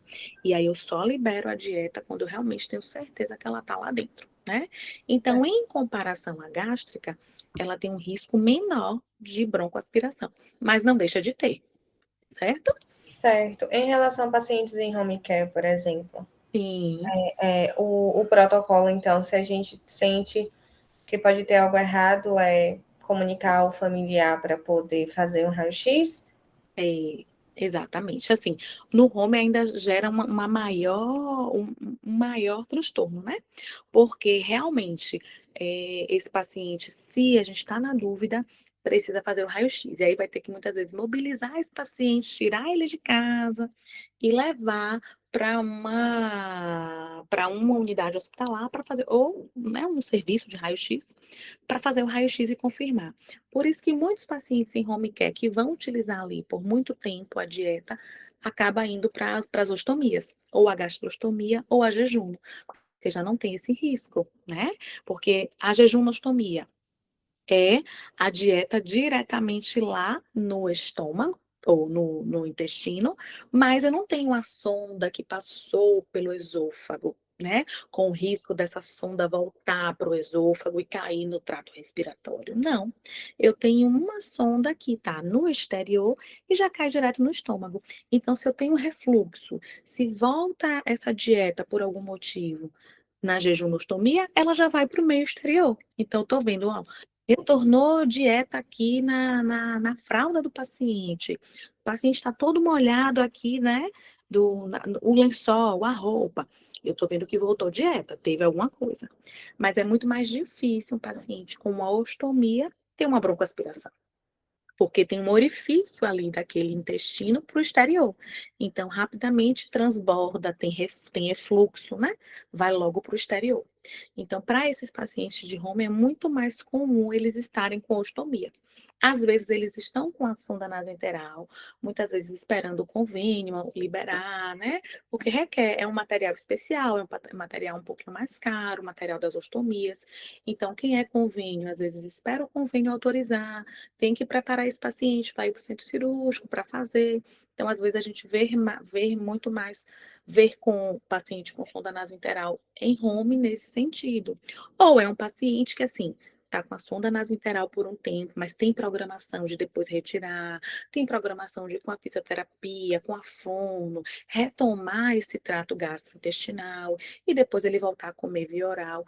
E aí, nesse sentido, nessa situação, não faz sentido fazer uma ostomia no paciente. Aí ele fica com a enteral mesmo lá no home. Mas se tem a previsão de ficar, vamos dizer assim, pro resto da vida, então é melhor que seja uma ostomia, justamente para reduzir esse risco. Entendeu? Eu Entendi, acho que obrigada. nada, eu acho aqui, alguém pediu para entrar. Deixa eu voltar aqui. Já a gravitacional, gente, ela é por gotejamento, pela gravidade, né? Então a gente vai ter aí, é muito mais comum a gente ter por gravidade esse daqui, o sistema aberto. Então a gente recebe esse frasquinho, acopla ali no equipo, né, no equipo específico de dieta. É um equipo semelhante, só muda a cor, né? Como eu falei, específico de dieta. E a gente vai ver que é um equipo macrogotas, né? Então eu vou controlar ele ali no gotejamento. Então, diferente da bomba de infusão, que eu vou ter ml hora, e eu vou precisar programar a minha bomba de infusão, lá, e o pessoal aí de clínica médica, né? A gente vai fazer isso lá na aula prática, nas próximas semanas aí, vou mostrar para vocês como é essa manipulação da bomba de infusão. No paciente no sistema aberto, a gente faz gotas por minuto, então é gotejamento mesmo. E esse gotejamento, ele também vai vir prescrito. Ele também vai ser calculado pelo nutricionista, né? Junto com o médico lá que prescreveu. Então vai vir lá 20 gotas por minuto, X gotas por minuto. Tá prescrito também, certo? Então isso é importante. Requer um rigoroso gotejamento, né? Requer uma atenção especial da equipe, principalmente se essa família, se esse paciente está lúcido orientado, né? É aquela coisinha que a gente tem de ver o paciente ali abrir o soro para terminar logo. Pode acontecer de abrir ali o equipo da dieta e fluir logo aquela dieta. E aquela dieta ela é calculada em cima de um tempo, inclusive quando ela é feita em um tempo menor do que esperado, tem o risco de diarreia, né? Tem um risco de broncoaspiração, porque pode ser uma dieta ali rica, que tem uma alta carga de fibra, por exemplo, então ela demora um pouco mais o esvaziamento, demora um pouco mais a absorção, e aí aquela dieta que era para ser absorvida em 4 horas é administrada ali toda de vez, o paciente fica cheio, repleto e pode broncoaspirar, né? Então são riscos da gravitacional. Então é importante, se o paciente está lúcido, orientado, tem familiar, é importante orientar, ó, não mexe no gotejamento, não pode mexer no gotejamento aqui da dieta se for gravitacional. E em bolos, é em bolos mesmo, né? Então, em bolos, geralmente, como é feito, também vem lá fracionado, sistema aberto, né? Vem lá de hora em hora, não, mas conforme prescrição do nutricionista, vai vir lá tantos ml, 50 ml de dieta. Vai vir lá fracionado, geralmente a gente vai o quê? Aspirar com a seringa e vai ser feita na dieta, na sonda, tá? É em bolos, mas não é um em bolos rápido, né? É um em bolos aí, que a gente vai fazendo ali, né, lentamente, mas não é nem por gravidade e nem na bomba de fusão contínua. A gente vai aspirar com a seringa e vai fazer. Muito menos utilizada, geralmente pode ser utilizada aí para paciente que está no finalzinho da terapia interal, está quase indo para uma dieta oral já, né? Saindo, tendo alta, vamos dizer assim, da dieta interal. Então, para ver a aceitação do paciente, observar como é que aquele paciente vai, né, voltar esse padrão alimentar fisiológico, e aí ela pode ser utilizada nesse momento final. Mas, no geral, o que a gente mais encontra é bomba de infusão, né, e gravitacional. Gravitacional ainda menos, em bomba de infusão contínua é o mais comum. Aí eu trouxe aqui as imagens, né? Então, ó, em bomba de infusão contínua, a gente vê a sonda nasointeral aí, né, da senhora, e, e esse sistema fechado acoplado em uma bomba de infusão. A gente tem um gravitacional, né? Então, aí o frasquinho, que geralmente é no sistema aberto, tá? O frasquinho acoplado diretamente na sonda nasointeral, mas no equipo, né? Macrogotas, gotas por minuto. E o embolos, a gente vê a seringa acoplada nessa sonda. Então, quem vai administrar diretamente é o profissional de enfermagem, certo? Diante disso tudo, quais são os nossos cuidados de enfermagem na terapia nutricional, né? Posicionamento é fundamental para esse paciente, então manter a cabeceira elevada. Então, um Fowler, né, de 30 a 45 é o ideal para esse paciente, né, uma posição Fowler.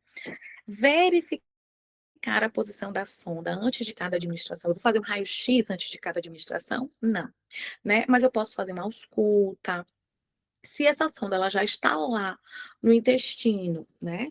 E eu tenho uma ausculta ou uma ausência total de ausculta, porque mesmo no intestino a gente consegue fazer uma ausculta, certo? Quando a gente faz ali a inserção, né, do ar na seringa, a gente consegue ter uma ausculta um pouco mais abafada do que se estivesse no estômago, mas a gente consegue.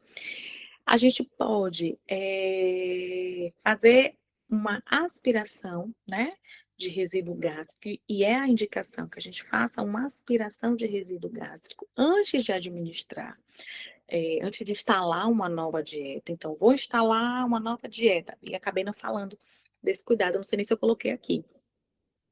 Cadê? Não me lembro se eu botei aqui ou se está em algum outro local. Em relação à bomba de infusão contínua, deixa eu só voltar aqui. Em relação à bomba de infusão contínua, gente, essa dieta aqui, né, nas 24 horas, essa dieta, ela vale 24 horas. Então, quando a gente rompe o lacre dela ali, daquele sistema fechado, ela passa a valer 24 horas.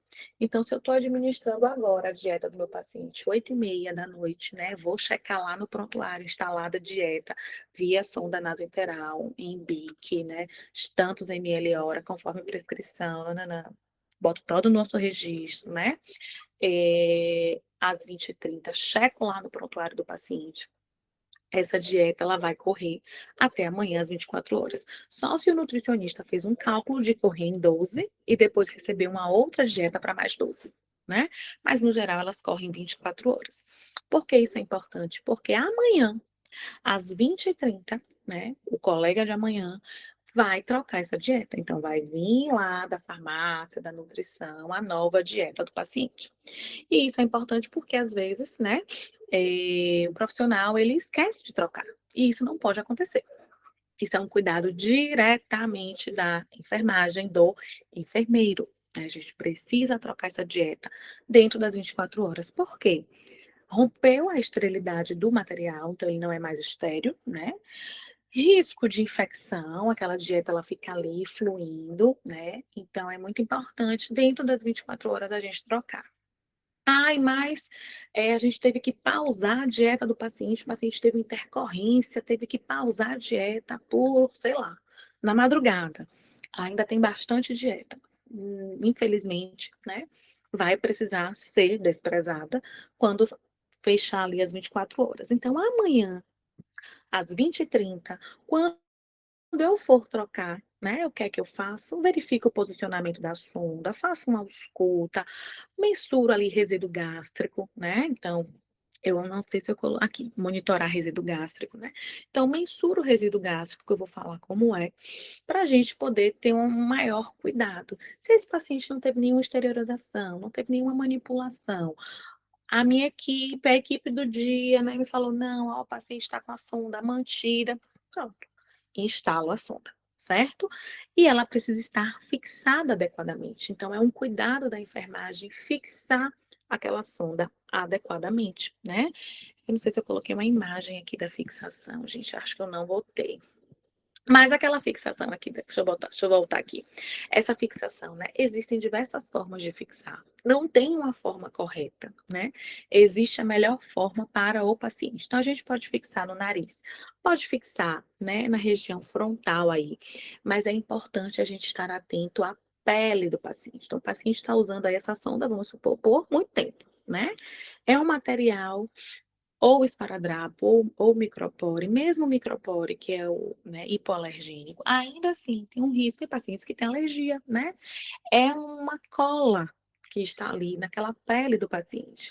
É uma, uma agressão mecânica, né? A gente está ali retirando, e a gente deve retirar com todo cuidado, mas tem que retirar aquele anterior. Todo dia a gente precisa trocar essa fixação também a cada 24 horas. E se preciso for, molhou, saturou, descolou, precisa trocar, porque é a fixação dessa sonda que faz ela ficar no lugar, né? Então, às vezes o paciente está ali sudoreico, passou mal, está sudoreico, tem uma pele mais oleosa, então a gente vai precisar trocar essa fixação mais vezes no plantão, né? O importante é que ele esteja bem fixado e não fique aí retraindo. E muitas vezes a gente rodizia esse sítio. Se o paciente ficar muito tempo com essa sonda, né? A gente rodizia essa fixação. Eu falando aqui e me lembrando de um paciente uma vez, né? Que eu estava em determinado serviço e recebemos um idoso institucionalizado, né? De uma instituição de longa permanência.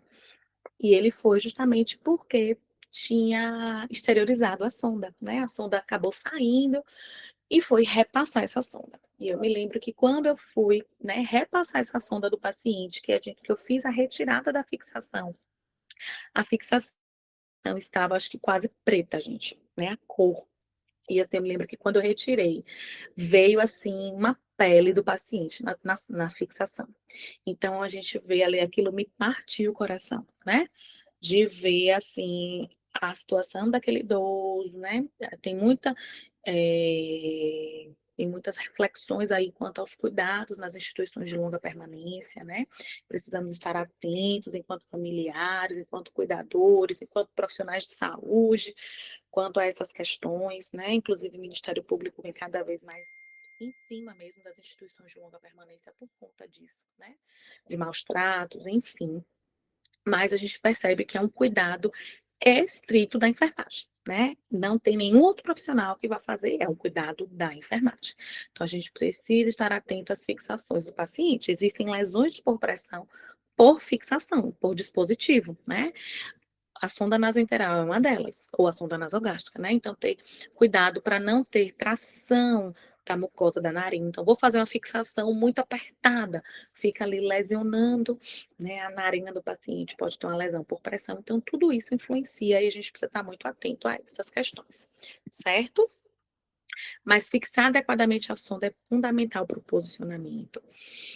Em relação à administração, verificar prescrição, volume e velocidade, já falei isso. É importante lavar a sonda, né? Então, essa sonda, gente, ela pode ser utilizada para administrar medicamentos? Pode, né? Então, se o paciente tem lá um medicamento via oral e ele está em uso de sonda e não está utilizando o TGI, não tem essa deglutição, não tem o reflexo presente para deglutir, posso fazer os medicamentos e dentro aí da farmacocinética, da farmacodinâmica, né, que podem ser macerados e feitos via sonda, posso, né? Porém, eu preciso lavar esta sonda antes e após. Então, vou administrar um medicamento em um paciente que está em uso de dieta lá na bomba. Dou uma pausa na bomba, lavo a sonda, né, com 20 a 30 ml de água. Não precisa ser água estéril. A gente não bebe água estéril em casa, a gente bebe água limpa, filtrada, né? Então, não precisa ser um procedimento estéril. Procedimento limpo, geralmente a nutrição traz águas, copos de águas para esses pacientes que estão na terapia nutricional. Justamente por isso, para que a gente oferte água para esse paciente, né? E isso também é um cuidado. O nutricionista prescreve quanto de água que aquele paciente pode utilizar. Isso é um cuidado que a gente tem que ter, observar. Porque o paciente está em uso de dieta, não vai beber água? Bebe sim. Então, oferta água e pode ofertar água pela sonda. Então, dá uma pausa na bomba, oferta a água e retoma a bomba, tá? E se eu faço qualquer medicamento na sonda, eu preciso lavar bem. Por quê? Não sei se vocês manipularam a sonda, vocês vão ver que lá na ponta da sonda tem vários orifícios, né? Que é por onde sai a dieta. Aqueles orifícios, com o tempo, eles podem começar a obstruir. Se fica qualquer resto de medicamento ali, vai se acumulando e pode obstruir. E aí a gente precisa repassar uma sonda, né? Ter o risco de lesionar a mucosa daquele paciente, traumatizar ali aquela mucosa novamente, passando a nova sonda no paciente. Então, é um cuidado da enfermagem manter a permeabilidade desse dispositivo e aí a gente lava, né? Aspira ali, pega a água filtrada, aspira, lava 20 ml, administra o meu medicamento, depois aspiro de novo e lavo mais 20 ml, certo? Então, qualquer coisa que a gente vá manusear nessa sonda, lava a sonda. Além da água que a gente faz, né, que é a água ofertada para hidratar o paciente mesmo. Higiene oral nesse paciente é importante, então não é porque ele não está em uso da dieta via oral que ele não tem que fazer higiene oral, inclusive nas terapias intensivas, né? Tem hospitais que têm equipe de saúde bucal, tem odontólogo que prescreve higiene oral, prescreve o, o ai, minha gente, a solução para fazer higiene, né? Geralmente clorexidina ou a própria solução antisséptica mesmo para fazer higiene oral desse paciente. Então, quando vocês aprendem lá a higiene do paciente, o banho no leito com higiene oral, precisa ser feito mesmo no paciente da terapia nutricional enteral, certo? A troca de fixação e o monitoramento do resíduo gástrico, isso é importante, né? E aqui geralmente é prescrito também ou a cada 2 horas, ou a cada 6 horas, né? Geralmente vai vir prescrito junto com a dieta, vai vir prescrito mensurar resíduo gástrico de tanto em tantas horas. O que significa isso? Eu pauso a bomba, né? Se o paciente está em uso de bomba, eu pauso a bomba e vou aspirar resíduo, né? Então, resíduo gástrico. Então, seria qualquer resíduo que pode estar ali naquele estômago do paciente.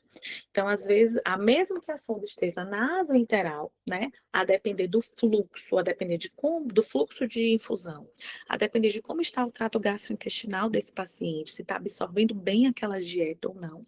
Aquela dieta vai fluindo e vai sendo absorvida. Mas se ela não estiver sendo muito bem absorvida, ela vai se acumulando, vai se acumulando, vai se acumulando. Às vezes a vazão está sendo mais rápida do que o trato gastrointestinal do paciente está absorvendo, vai se acumulando. O que é que acontece? Pode extravasar. Extravasa para onde? Para o estômago, né? E aí vai ter um resíduo gástrico elevado. Geralmente, 200 até 150 ou 200 ml de resíduo gástrico é tolerado, né? Então, aspira ali, veio 10 ml, veio 20 ml. Ok, está ok, né? Eu não preciso fazer nenhum tipo de cuidado. Se eu estou aspirando e está vindo, está retornando 150, 200, até 200 é tolerado. 205, geralmente, né? Cada hospital vai ter o seu protocolo, mas geralmente de 150 até 200 é tolerado, 200 ml, né? 2 copinhos aí de água. Se eu começo a aspirar e vem 300, 400, isso significa que o TGI do paciente não está absorvendo aquela dieta de maneira adequada. Então, qual é o cuidado? Eu preciso pausar aquela dieta, porque não adianta eu ofertar, se ele não está absorvendo, risco de quê? Broncoaspiração, né? Então, o que é que eu faço? Pauso e comunico à equipe de terapia nutricional, o nutricionista, ou o médico, né? Ou o médico plantonista. E aí existem algumas medidas que podem ser feitas. Pode utilizar um medicamento, né? Geralmente a domperidona, que ajuda nessa motilidade gastrointestinal. Trocar a dieta. Pode deixar o paciente com a dieta pausada ali por tantas horas e depois retoma para ver a reabsorção. Então, existem diversas medidas que podem ser feitas para observar o que é que causou esse resíduo gástrico aumentado, certo? E é importante seguir o protocolo do hospital. Se é até 150, chegou em 150, chegou até 150, eu posso manter a dieta do paciente normal. Mais de 150 ou mais de 200, a depender do hospital, eu preciso pausar a dieta e comunicar à equipe, certo? Importante, então, monitorar sinais de intolerância, distensão, vômitos, né? Diarreias nesse paciente. O controle glicêmico é importante. Então, paciente em uso de terapia nutricional, seja enteral, mas principalmente a parenteral, que eu vou falar agora, né? Importante aí estarmos atentos ao controle glicêmico desse paciente e o registro de balanço hídrico. Então, pacientes em UTI, principalmente, né, que estão recebendo a terapia nutricional, é muito importante a gente registrar ali, fazer o controle hídrico, né, e ao final o balanço, registrar quantos ml o paciente vem recebendo de hora em hora. Então, geralmente nas UTIs é a cada 2 horas. Então, instalei agora 20 e 30, 22 e 30, eu vou lá e mensuro quantos que o paciente já recebeu, quantos ml, 100 ml de dieta, exemplo, né? Vou lá e registro. Isso tudo são informações que a gente consegue pegar ali na bomba de fusão, tá? É um monitoramento contínuo. Aqui eu trouxe, né, a imagem para a gente ver aí o posicionamento da sonda. Então, a gente percebe a sonda, né, a pontinha dessa sonda está lá dentro do estômago desse paciente, né? Então, a gente consegue realmente perceber. Ele ainda não migrou, né? Mas a gente consegue perceber que a sonda está dentro do estômago. Olha a posição aí, né? Olha o J invertido do estômago. Então, a gente consegue perceber que sim, que a sonda está lá dentro do estômago, né? Diferente dessa imagem que eu trouxe aqui, imagem de internet, mas observem que essa sonda, ela desviou, né? Na altura aí da carina, naquela bifurcação da traqueia, né? Mais ou menos na altura da carina, essa sonda, ela, olha a pontinha dela aí, né? Mas a gente percebe que ela não desceu, observem aqui, né? Aqui é um raio-x também infantil, né, gente? Então tem essa questão também. Mas ela desceu todo o esôfago, passou dos pulmões da criança aí e entrou no estômago. Observem que essa daqui, ó a lateralidade do pulmão. Então, o outro pulmão está... Ai, peraí. Está, ó, aqui. Então, nesta altura aqui, é porque é um pulmão aqui, muito provavelmente, com pneumonia, né? Ou até essa dieta já foi liberada aqui dentro desse pulmão. Mas observem que, comparando a lateralidade, aqui ainda é pulmão e a sonda está lá dentro do pulmão, né?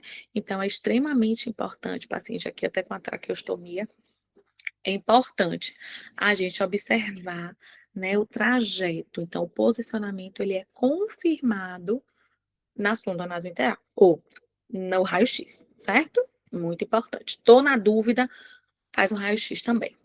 Quais são as complicações desse tratamento, né, dessa terapia? Temos complicações mecânicas do próprio dispositivo, então obstrução dessa sonda, como eu falei, né, manipulando ali, fazendo medicamentos, deslocamento, então essa sonda sai do lugar, essa saída acidental, muito comum nas manipulações do paciente. Erosão nasal, né, e sinusite, então às vezes ali é um corpo estranho, passando pela cavidade, pela nasofaringe do paciente, então pode ocasionar em pacientes mais suscetíveis, paciente com uma imunossupressão, sinusite, né, inflamação desses sinos, dessa cavidade. Gastrointestinal, diarreia pode acontecer, muito comum, correlacionado ao volume da dieta, ao tipo de dieta. Por isso que os nutricionistas acompanham muito, né, os pacientes que estão em terapia nutricional para ver a aceitabilidade do TGI, distensão abdominal, náuseas e vômitos. Pode ocorrer constipação? Pode. E aí vem lá e troca o tipo de dieta, coloca uma de fibra, aumenta, né, o volume hídrico ofertado para esse paciente. Pode ocorrer complicações metabólicas, hiperglicemia, desidratação, distúrbios hidroeletrolíticos, né? Síndrome de realimentação, que eu vou falar já já, né? Eu vou citar aí o que é para vocês só entenderem o processo. E infecciosas. Pode ter, então, uma broncoaspiração e gerar uma pneumonia aspirativa? Pode. Pode haver uma contaminação da fórmula? Pode, principalmente no sistema aberto. Então, aí os cuidados, né, no manuseio. E pode ter uma infecção da ostomia, se for ostomia, pode também. Então, são complicações da terapia nutricional, certo? Em relação à terapia nutricional parenteral, então vamos ver aí um pouquinho a diferença, tá? Em relação à parenteral, gente, o que é que a gente vai ter? Né? Não, o paciente então não vai estar utilizando o TGI do paciente vai estar ali paradinho. Esses nutrientes, eles vão ser administrados então por uma via parenteral. Que via parenteral é essa? Que a gente tem vias parenterais, né? Qual é a dela? Intravenosa, certo? Então, são os, observem, ó, aminoácidos, glicose, lipídios, eletrólitos, vitaminas e oligoelementos. Então, o que é que significa isso? Já são os compostos que são absorvidos diretamente. Qual é a função do TGI? Pegar lá o pão, né, de via oral, quebrar nos carboidratos, quebrar nas proteínas, quebrar essa proteína em peptídeos, quebrar esse peptídeo em aminoácido, e esse aminoácido ser absorvido lá no intestino, né? Absorvido para onde? Para o nosso sistema circulatório, para o nosso sangue, para levar aí essa energia, né? Esses aminoácidos para todas as nossas células. O que é que a terapia nutricional parenteral faz? Se esse paciente não pode utilizar esse TGI, eu preciso ofertar já isso para o paciente na circulação. Então, o que vai ser ofertado para o paciente? É a mesma dieta lá interal? Não.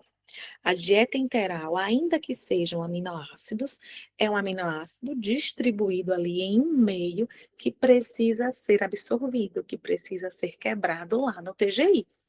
Ainda que não passe mais pelo estômago, vá direto para o intestino delgado, ainda assim é quebrado, né, metabolizado e absorvido. Na terapia nutricional parenteral, não existe isso. O TGI do paciente não está funcionando, né? Ou não pode funcionar, a depender da indicação. Então, o que é feito? É administrado o que o paciente vai, o que o organismo do paciente já vai absorver. Então, o que a gente tem ali na nutrição parenteral já são os elementos absorvíveis, né? É tudo que cai na corrente sanguínea e absorve, cai na corrente sanguínea e absorve. Por isso que pacientes em terapia nutricional parenteral a gente vai ter muito menos, né, comparada à interal, porque qual é o ideal? Que o fisiológico do paciente seja mantido e preservado. O nosso fisiológico não é receber um aminoácido em via parenteral. O nosso fisiológico é comer o pão, comer a proteína, quebrar tudo isso e o TGI funcionar e absorver. Então, o objetivo da nutrição é sempre chegar, né? A via final é chegar no fisiológico do paciente. Mas se por algum motivo, naquele momento, ele não pode usar ou não, né? Ou está impossibilitado por uma condição da patologia do próprio TGI, ou não pode utilizar naquele momento o TGI para deixar ele ali paradinho, para deixar ele ali se recuperando de algum processo patológico, é utilizada a terapia parenteral, mas o ideal é que ela seja em o menor tempo possível, né, dentro do quadro do paciente, para que esse TGI volte a ser utilizado, né? Nesse momento de nutrição parenteral, o TGI está imobilizado, está parado, não está sendo utilizado, né? E a gente vai ter, então, a NPT, T de total, ou NPP, P de parcial, né? T de total ou P de parcial. Então, geralmente as parciais, elas são feitas em vias periféricas, então veias periféricas, veias calibrosas. Quais são as veias periféricas calibrosas que a gente tem? Geralmente a basílica e a cefálica, né? São as mais calibrosas periféricas que a gente tem. Ou uma jugular externa, que é periférica, né? São pacientes que geralmente vão utilizar essa nutrição por um menor tempo, tem um menor risco de infecção, porque a sua composição tem uma osmolaridade menor, então ela é menos rica, né? A osmolaridade é o quê?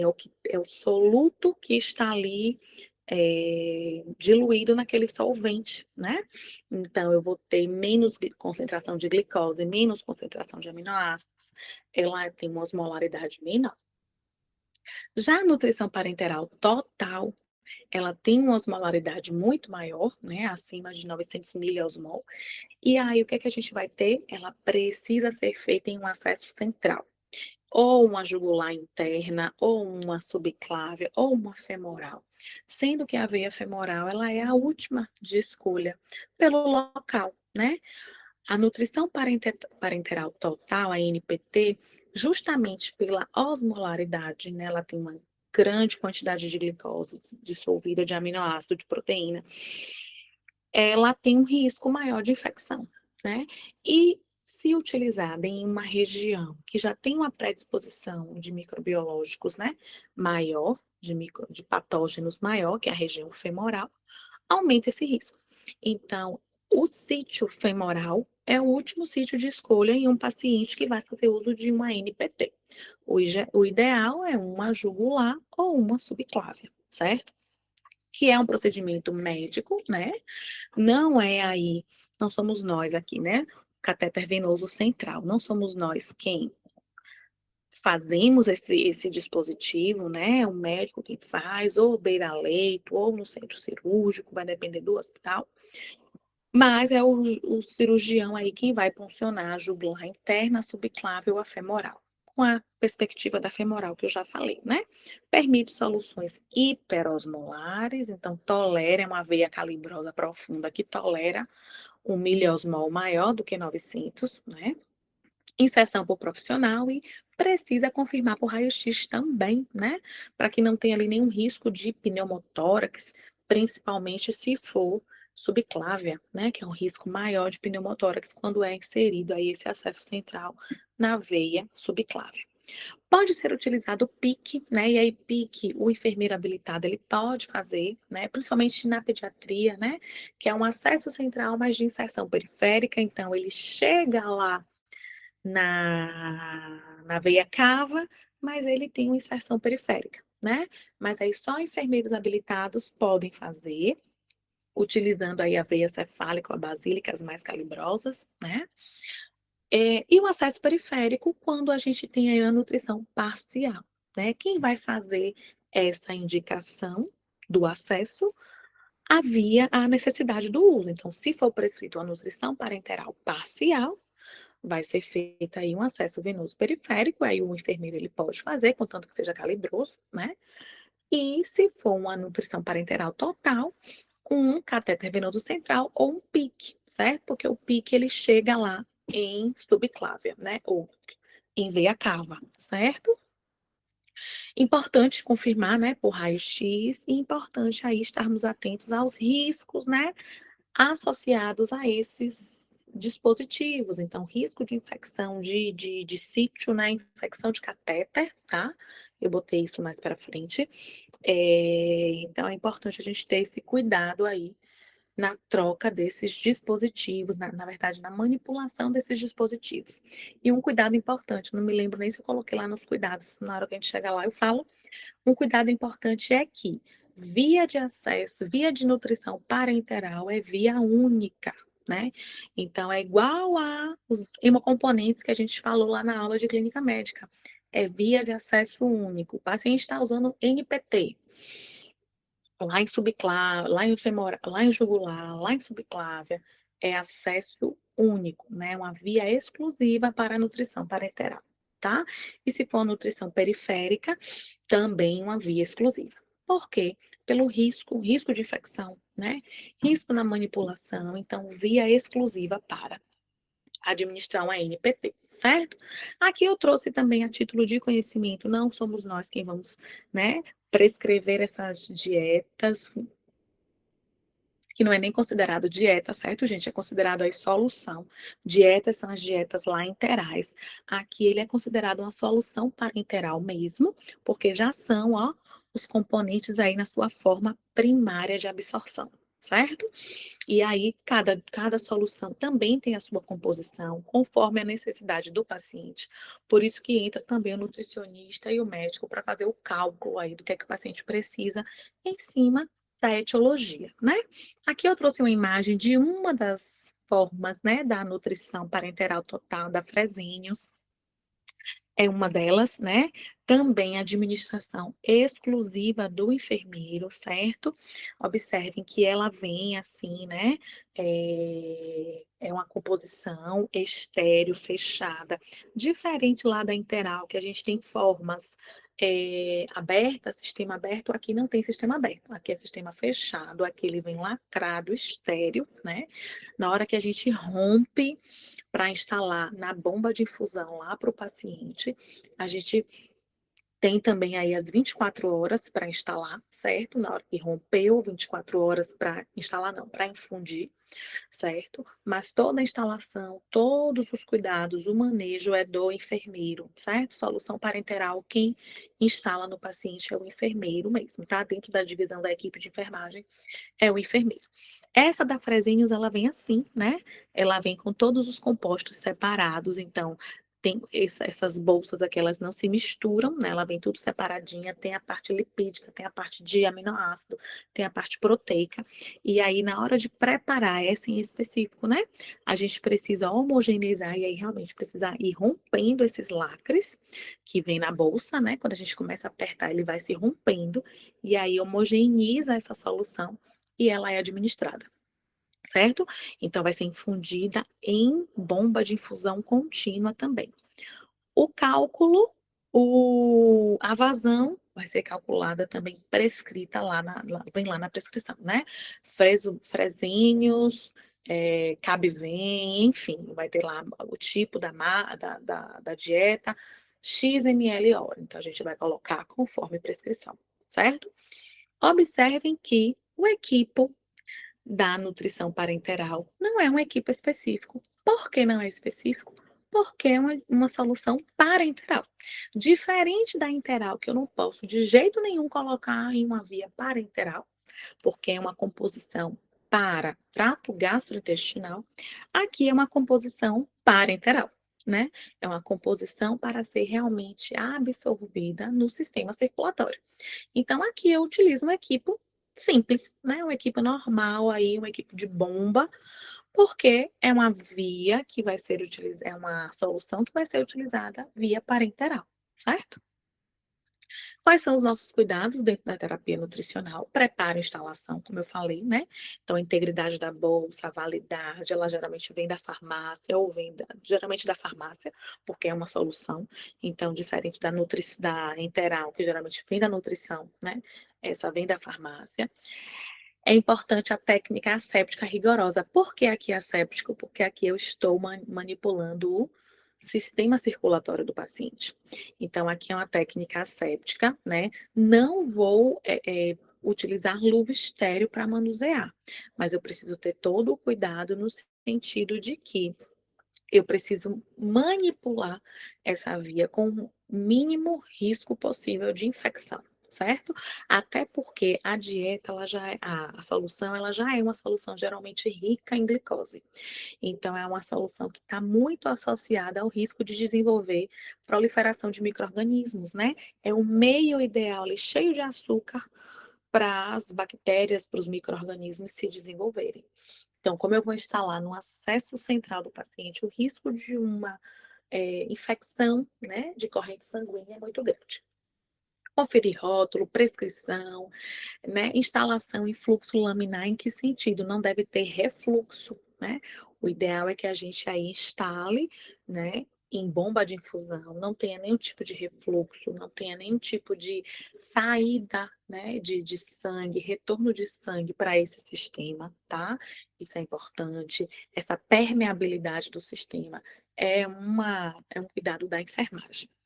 Curativo oclusivo, então isso aqui, né, a gente vê muito lá quando a gente fala de lesões de pele e de cuidados com os dispositivos, um acesso central, geralmente, né, hoje o protocolo é curativo com clorexidina para diminuir risco de infecção, a troca conforme o protocolo do hospital a cada 24 horas, ou existem algumas coberturas especiais para esses dispositivos que pode durar mais dias, né? Avaliar sinais logísticos, nunca usar lumen para outras infusões, então, infusão única, sítio único, certo? Monitoramento ao contínuo desse paciente, então, controle glicêmico rigoroso, por quê? Porque são soluções ricas em glicose, então, precisa estar atento a esse controle glicêmico, balanço hídrico detalhado, tá? Sinais vitais, temperatura, peso corporal diário, é o ideal, né? Nem sempre a gente consegue, às vezes o paciente está muito debilitado, não tem como mensurar o peso. Já tem outros leitos que o próprio leito, né, tem ali a balança, já dá o peso do paciente, então pode acontecer o ideal, né? Principalmente na terapia intensiva, aí os nutricionistas e os físicos adoram, porque já dá ali o peso do paciente, desculpa, facilita, né? Registrar o volume infundido, comunicar alterações à equipe de nutrição parenteral, né?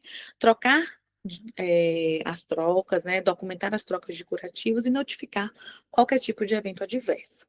Quais são as complicações, então, dessa terapia nutricional? Complicações mecânicas relacionadas à inserção do dispositivo do acesso central, né? Então, pneumotórax, como eu falei, no acesso central, no CVC, né?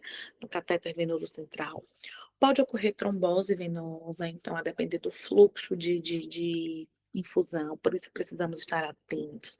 Embolia gasosa pode acontecer? Pode. Na manipulação do dispositivo, por isso que é importante. Mau posicionamento do catéter, né? Por isso que quando o médico faz lá o procedimento, que é procedimento médico, ele precisa confirmar também via raio-x. Infecciosas, muito comum, né, na terapia nutricional, e aí vai estar relacionado diretamente com a manipulação do dispositivo. E aí somos muitos nós, enfermeiros, quem manipulamos esse dispositivo, né? Então, infecção de corrente sanguínea pode acontecer, a própria sepse, né? Por conta dessa infecção, a contaminação da solução, se tem retorno de sangue, né? Esse contrafluxo que eu falei agora há pouco, e a própria infecção do sítio, né, de inserção. Então, infecciona o sítio de inserção e essa infecção do sítio, do local, evolui para infecção sanguínea e essa infecção sanguínea pode evoluir para sepse, né? Então, é o ciclo aí da infecção. E metabólica. A terapia nutricional parenteral, ela tem infelizmente, né, essa perspectiva de que pode alterar muito o metabolismo do paciente. Por quê? são soluções hiperproteicas, hiperglicêmicas, né? Então, existe um risco muito grande de descompensação metabólica desse paciente. O paciente pode cursar com hiperglicemia e quando retira a dieta, a solução, pode cursar com hipoglicemia, porque ele estava ali no basal de glicose, quando tira essa solução, baixa e ele pode ter hipo, né? E aí um paciente diabético descompensa muito mais fácil. Então, por isso que é muito importante mensurar glicose, glicemia capilar desse paciente de 2 em 2 horas, né? Distúrbios eletrolíticos, por conta dessa perspectiva também. Alguns tipos de soluções podem sobrecarregar esse fígado, né, na metabolização desses compostos e causar essa esteatose, né, por conta, elas têm uma base lipídica muito grande, né, até naquela imagem que eu trouxe ali da Fresubin, aquele branco leitoso é o composto lipídico, então elas têm uma base lipídica muito grande, até geralmente quando a gente troca, que extravasa um pouco ali na mão, a gente percebe ela bem gordurosa, né? Por conta da base lipídica que ela tem. Então, pode ocasionar uma esteatose hepática. E pode acontecer também a síndrome de realimentação, que eu vou falar o que é agora por último, né? Essa complicação. Então, são algumas complicações metabólicas que a gente precisa estar atento no monitoramento e segurança desse paciente, né? Então, o monitoramento laboratorial é importantíssimo para esses pacientes como um todo, tanto na interal quanto na parenteral. Então, glicemia capilar, eletrólitos, função hepática, né, com TGO, TGP, função renal com ureia, creatinina, a albumina, né, a proteína aí principal presente no nosso plasma, os triglicérides. Então, esse monitoramento laboratorial é importantíssimo, né? Geralmente, os pacientes que estão na UTI, eles fazem exame laboratorial ou diário, às vezes até 2 vezes ao dia, para controlar não apenas isso, né? Claro que pelo fator etiológico, o que é que está levando aquele paciente ao internamento, mas é importante, né? E, por fim, a síndrome de realimentação, né? Que é uma das complicações aí mais graves que a gente tem nesses pacientes, né? Em todos eles, tanto na enteral quanto na parenteral. É uma condição que o que é que os nutricionistas precisam fazer, né? Geralmente os nutricionistas eles precisam ir evoluindo, não só a equipe de terapia nutricional, né? Ela vai evoluindo aos poucos como é que eu posso dizer assim, na alta desse paciente. Então, o paciente que está com a nutrição parenteral total, a NPT, lá em acesso central, essa dieta, quando o paciente melhora, ela não é desligada completamente, o paciente já volta a se alimentar via oral. Não, né? Essa solução, ela vai sendo desmamada, vai diminuindo a vazão. Depois que termina a NPT, desliga, que diminuiu a vazão ali suficientemente, desliga. Nesse meio tempo, começa a ofertar poucas quantidades de dieta via oral para ver a aceitação desse paciente. Justamente para avaliar a questão dessa síndrome de realimentação. O que é que significa isso? Principalmente em pacientes que fazem uso da NPT. Se ele está em uso de NPT, é porque o TGI dele não pode ser utilizado. E aí aquele TGI ele fica paralisado, fica paralítico, né? Por um longo tempo, a depender do tempo que o paciente fique ali fazendo uso da terapia nutricional. Nesse meio tempo, quando esse paciente volta a começar a utilizar esse TGI, começa a se alimentar ali, se ele recebe uma dieta via oral normal, como a gente tem no dia a dia, ele pode ter essa síndrome de realimentação, né? Que é tão grave quanto uma desnutrição. Então, esse metabolismo do paciente, ele não consegue, em tempo hábil, né, voltar a funcionar, recebeu ali a dieta via oral, ele já voltar a funcionar. Ele pode ter uma parada, vamos dizer assim, metabólica, né? Esse paciente, ele evoluir com alteração metabólica grave, com a hipocalemia grave, e evoluir para uma parada cardiorrespiratória, evoluir, né, para alterações metabólicas importantes e realmente evoluir aí para uma PCR ou uma alteração renal grave, certo? Então, por isso que para evitar a síndrome de realimentação, um paciente que está em uso de NPT ou sonda nasoenteral, a sonda nasoenteral não é desligada agora, né? Com o volume total que ele estava usando ali, ele já volta para a dieta via oral, como deve ser. Não. Essa sonda nasoenteral, ela vai sendo desmamada, vai diminuindo a vazão, ele começa a receber ali um suco sem resíduo, uma vez ao dia, ver como é que esse organismo reage, né? No outro dia, ele já recebe 2 vezes ao dia, e isso é uma forma de não ocorrer essa síndrome de realimentação, certo? Então, essa progressão lenta é importante, né? Mesmo que seja para voltar à sua funcionalidade, à sua fisiologia, precisa ser aos poucos para não evoluir para a síndrome de realimentação. Tanto da parenteral, né? Então, se o paciente está em parenteral, ele vai precisar primeiro evoluir para uma enteral, geralmente. E se ele está em uma enteral, ele, para chegar na via oral, ele precisa também ir introduzindo essa via oral aos poucos, certo? Então, o paciente está em NPT. Ai, vai desmamar NPT. Vamos passar uma sonda nasoenteral, né? Mesmo que seja pouco tempo ali, passa uma sonda nasoenteral, vai ver a aceitação. Nesse meio tempo, passa da enteral para a via oral também aos poucos, para que não haja síndrome de realimentação, certo? Eu não sei se vocês viram os astronautas que foram lá, né? Deram a volta na Lua e voltaram. Eles foram para o hospital, né? Ficar um tempo lá, justamente para uma das questões ser essa. Eles não se alimentam, né, com alimento como quando estão lá, com o alimento que a gente come, né? Eles se alimentam com uma, uma com cápsulas, enfim, né? São alimentos específicos para estarem lá no espaço. Então, na volta, eles não voltam e já comem um prato de comida normal, como a gente come, né?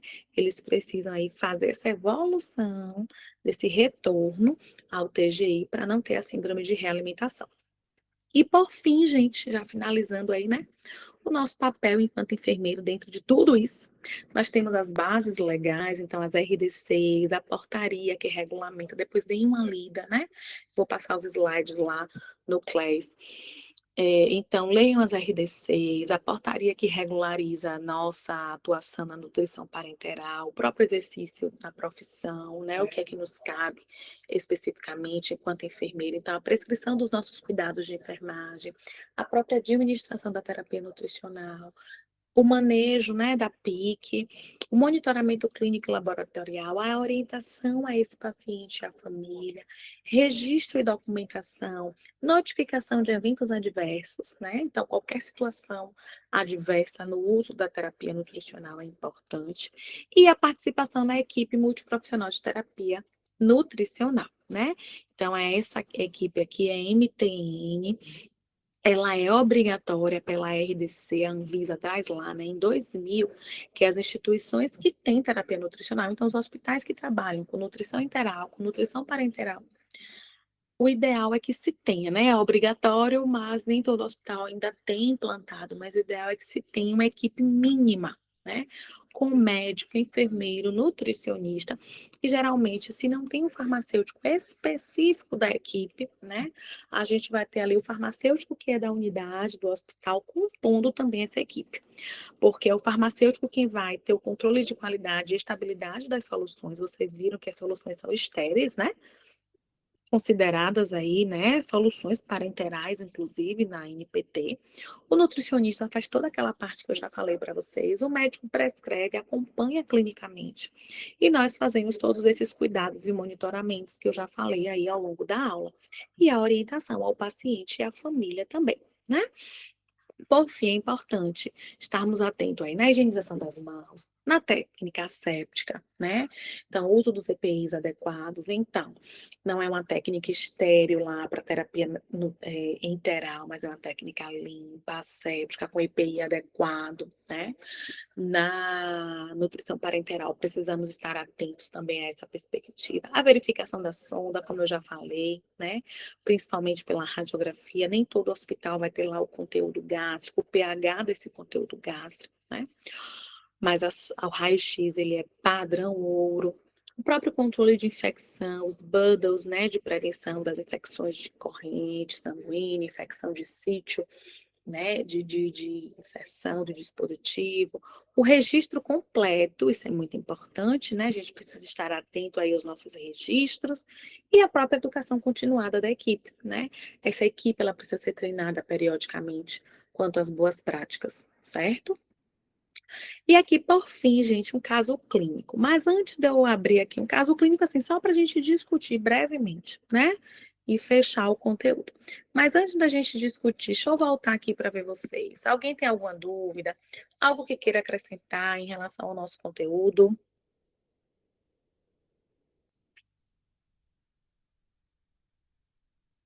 Ai, Não? eu fiquei aqui pensativa em relação ao manejo, né, desse material, até porque a gente aprende muito, né, da enfermagem